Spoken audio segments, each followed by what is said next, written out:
बिस्मिल्लाहिर्रहमानिर्रहीम। अस्सलाम वालेकुम। आज मैं आपके लिए लाई हूँ मज़ेदार सी क्रीम हांडी की रेसिपी। इस रेसिपी को पूरा ज़रूर देखिएगा क्योंकि ये आपके लिए बहुत यूनिक और मज़ेदार होने वाली है। हम इसको मज़ेदार ग्रेवी वाला तैयार करेंगे, तो इस रेसिपी को एंड तक ज़रूर देखिएगा और आपको अगर वीडियो पसंद है तो वीडियो को लाइक भी ज़रूर कीजिएगा। चलिए अपनी इस मज़ेदार सी क्रीम हांडी की रेसिपी की तरफ चलते हैं।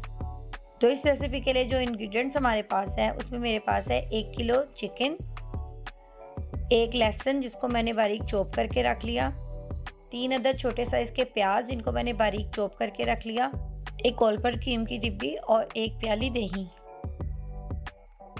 सबसे पहले एक पैन में आप ऑयल शामिल कर लेंगे और इस ऑयल में अपने बारीक कटे हुए प्याज शामिल कर लेंगे। प्याज काटते हुए बस आपने इस बात का ध्यान रखना है कि इसका साइज़ बहुत छोटा हो, क्योंकि इसको हमने सिर्फ ग्रेवी बनाने के लिए शामिल किया है, वरना अमूमन करीम हांडी में प्याज या लहसुन का इस्तेमाल नहीं किया जाता। लेकिन अगर आप इसको ग्रेवी वाला बनाना चाहते हैं तो आप इसमें बारीक कटा हुआ प्याज और लहसुन शामिल कर सकते हैं। इससे आपकी ग्रेवी बहुत स्मूथ और मज़ेदार बनेगी। इसको आपने बहुत ज़्यादा नहीं पकाना, क्योंकि अगर प्याज ने अपना कलर चेंज किया तो आपकी क्रीम हांडी का कलर भी चेंज हो जाएगा। अब यहाँ इसमें साथ ही आप लहसुन शामिल कर लेंगे और इन दोनों चीज़ों को अच्छे से फ्राई कर लेंगे, लेकिन इनको बहुत ज़्यादा नहीं पकाना, ना ही इनका कलर चेंज होने देना है। बस 1 से 2 मिनट कुक करने के बाद जब अभी ये ट्रांसपेरेंट से यूँ आप इसके अंदर अपना चिकन शामिल कर लेंगे और चिकन को अच्छी तरह फ्राई कर लेंगे।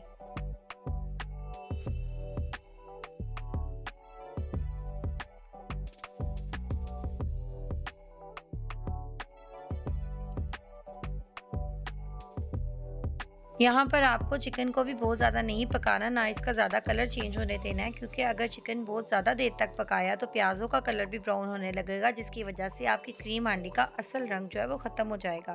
तो आपने बस इसको थोड़ी देर के लिए फ्राई करना है और इसको ट्रांसपेरेंट ही रहने देना है।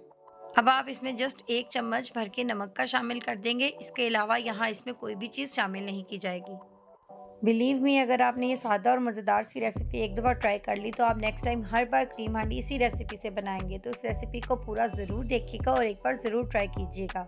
तो बस जैसे ही चिकन थोड़ा सा अपना कलर चेंज करेगा, अब इसके अंदर आप अपना योगर्ट शामिल कर लेंगे।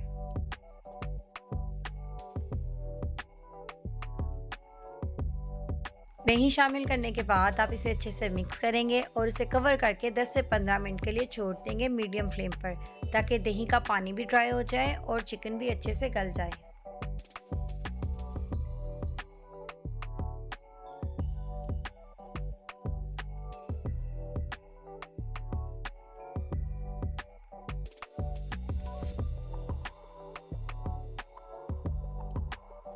मीनवाइल 1-2 बार आप इसे अनकवर करके अच्छे से मिक्स कर लेंगे, ताकि चिकन जो है वो इवनली कुक हो जाए।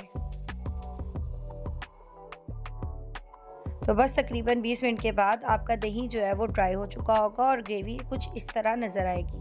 क्रीम हांडी में थोड़ी सी खटास भी होती है, तो यहाँ आप इसमें लेमन भी शामिल कर सकते हैं या विनीगर भी शामिल कर सकते हैं। तो मैं यहाँ 2 चम्मच विनीगर शामिल कर दूँगी और इसको अच्छे से मिक्स कर लेंगे। और अब बारी है लास्ट और मेन स्टेप की।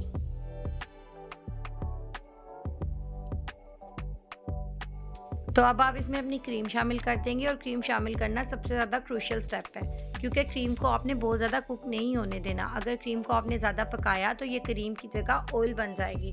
तो इसको आपने बस लास्ट मोमेंट्स में शामिल करना है, जब आपको यकीन हो जाए कि आपका खाना ऑलमोस्ट बनकर तैयार हो चुका है। और क्रीम को अच्छे से मिक्स करने के बाद लास्ट में आप इसमें 1 चम्मच ब्लैक पेपर ऐड कर देंगे। तो बस इतनी सी बात थी, आपकी रेस्टोरेंट स्टाइल मज़ेदार सी क्रीम हांडी तैयार है। स्टोव को आप बंद कर देंगे और उसको हरी मिर्चों और धनिया से गार्निश कर लेंगे। इस रेसिपी को ज़रूर ट्राई कीजिएगा, क्योंकि इस रेसिपी से आपकी क्रीम हांडी बहुत ज़्यादा मज़ेदार और ग्रेवी वाली बनकर तैयार होती है, जो रोटी या नान के साथ बहुत मज़े से खाई जा सकती है। और अगर आपको ये रेसिपी पसंद आए तो वीडियो को लाइक और चैनल को सब्सक्राइब भी ज़रूर कीजिएगा। मिलते हैं नेक्स्ट वीडियो में नेक्स्ट रेसिपी के साथ। तब तक अपना बहुत सा ख्याल रखें। अल्लाह हाफिज़।